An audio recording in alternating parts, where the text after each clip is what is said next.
Good morning, River Road family.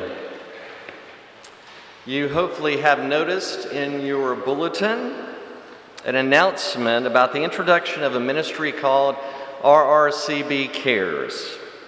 And in reading that announcement about a group of folk who walk with others through seasons of challenge, illness, or grief, you may be saying to yourself, that sounds a lot like our Stephen ministry.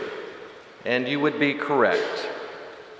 This is, in effect, a rebranding of Stephen Ministry, led by those of us doing the ministry, which we believe brings us in line with what we've actually been doing for the most part the last 10 years or so, which better communicates who we are, and we feel is thus a better fit for meeting the needs of our congregation today.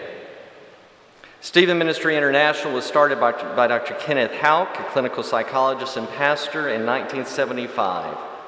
When he noticed a gap between the pastoral and congregational care provided at the onset of crises of church members and the needs that were found in the aftermath of such crises, which could last for some 6 months to 2 years going forward. Examples of such were grief, a cancer diagnosis and treatment, etc. A shorthand version of this congregational care was care for when the casseroles stopped coming. Associate Pastor Rob Dibble introduced Stephen Ministry to our church, and with the help of Don Powell and Joan Hines, launched the ministry in 2001. We estimate that since that time, 80 people have been trained, serving around 200 care recipients.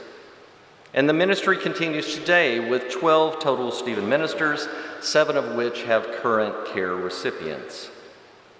But things have changed in terms of how people want to receive such care, especially in the last 15 years or so. Most individuals needing or wanting such regular counsel or assistance for shorter-term crises are seeking aid through counselors, psychologists, clinical social workers, and pastoral counselors, and thus are finding less need for a Stephen minister.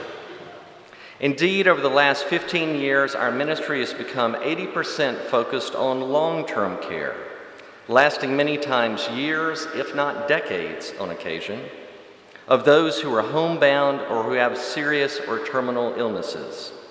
And this remains a need in our congregation. Grief, be that due to death, divorce, or loss of career, or such other life crises, will continue to be a part of our ministry when requested. Our monthly support sessions and training, though simplified from strict Stephen ministry models, will continue. We will, of course, work alongside our staff and deacons and seek from them recommendation for care recipients. And confidentiality will always be a hallmark. No one other than the RRCB Cares member and myself and that church member will know of the relationship. But our ministry needs to account for our additional focus on long-term congregational needs.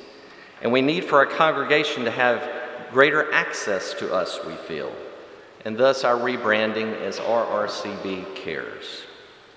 If you are in any way interested in such a ministry, and I know that many of you are already doing it even without the title and membership, I encourage you to contact me and we will find a way to plug you into this important ministry.